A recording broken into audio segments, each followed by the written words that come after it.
Hello, this is part three. So to continue where I was on, the tirade that I'm on. Um, so the so with the beginning with the end of World War II, you had the rise in the standard of living of the American working class, the creation of a middle class, and the creation of the middle class. And I hate to say this, but it's true. Was directly the result of the complete instability of the rest of the world. Britain didn't Germany's economy was completely devastated by the war. Japan's economy also completely devastated. But the global economy over all of the countries that were involved were completely devastated, whether they were Axis or Ally.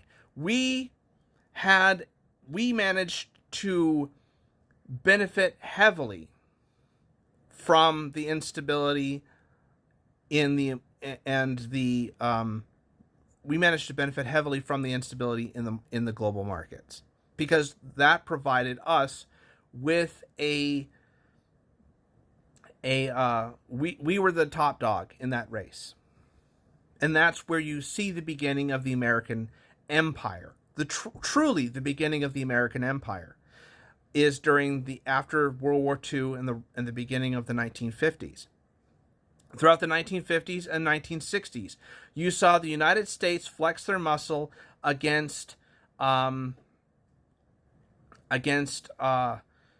the threat of capitalist dominance, the rise of communist governments, Soviet Union, China, Vietnam, North Korea, all of these countries that were breaking away from Western hegemony. And so that you had the Korean War. Do I think Korea is a socialist country? No. I don't think Korea is a socialist country. I don't think Vietnam is a socialist country. They might have aspects of they might have some aspects of it, but they aren't really a socialist country. And by aspects, I mean government programs. That's what I mean by socialism, the government programs. They don't have the main hallmark of socialism. They don't have it where the working class owns and democratically controls the means of production, that which is essentially socialism. Everything else is just a pageant. Everything else is just, pageantry of the nanny state. So, because to me, socialism isn't just what a government does. Socialism to me is a system in which the wealth, resources, and means of production, that is industry, major industry, is owned by and democratically run by the workers. That is socialism. Everything else is just the pageantry of the nanny state. So anyways, I digress. Over the course of the 50s and 60s, the U.S. was going against countries that were breaking away from Western hegemony. The Korean War, the Vietnam War, and the expanding war in Cambodia and Laos.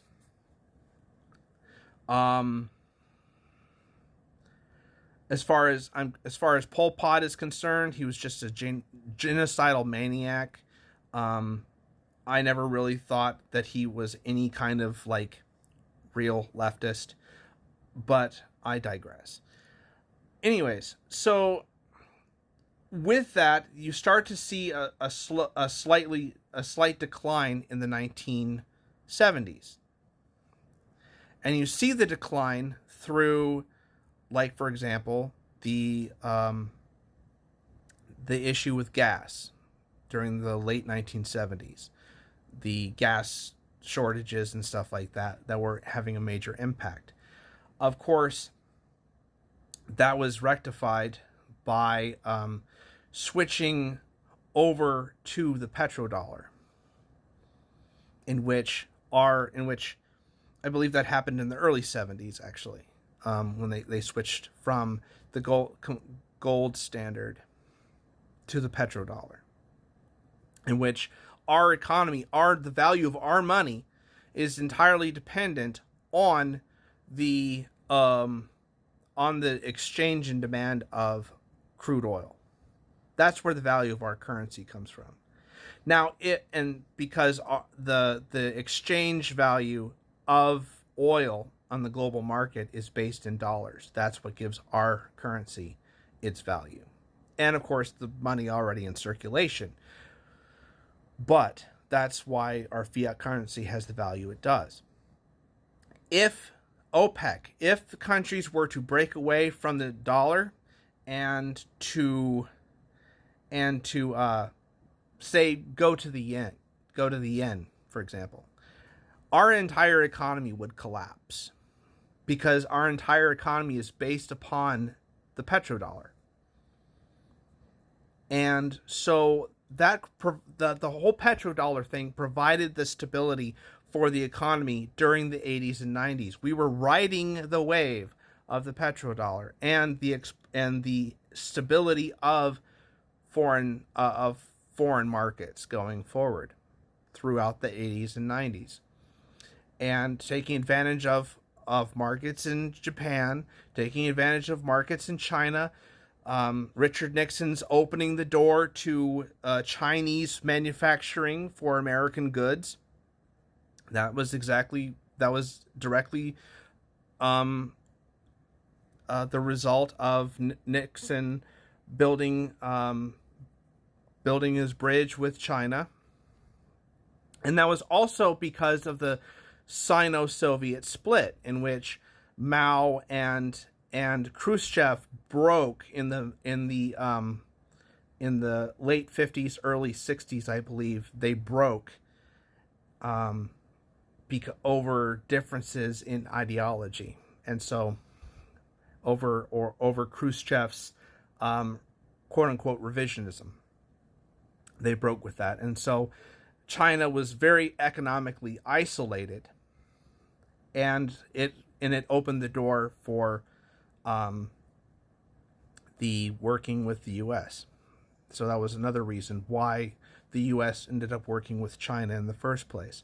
And there's so much nuances to these arguments and stuff that I'm talking to you about. There's things that I don't know, but this is the stuff that I do know. Okay, just for clarification. But what happened in the late 70s is what Ernest Mandel called late stage capitalism. Is where you saw the beginnings of the gradual decline of Western hegemony, and you see that with the conflicts with Iran. Conflicts with Iran since 1970, since the Iranian Revolution in 1979, is that Iran. The reason why Iran is an enemy, quote unquote enemy, they're not really an enemy. They're an enemy to Western hegemony, is that they pose, because they have a substantial amount of oil, they pose a threat to the stability of the petrodollar. That is the driving reason why the United States is so vehemently opposed to Iran. It has nothing to do with their form of government or their theocracy, whatever you call it. It has everything to do with maintaining the stability of the petrodollar.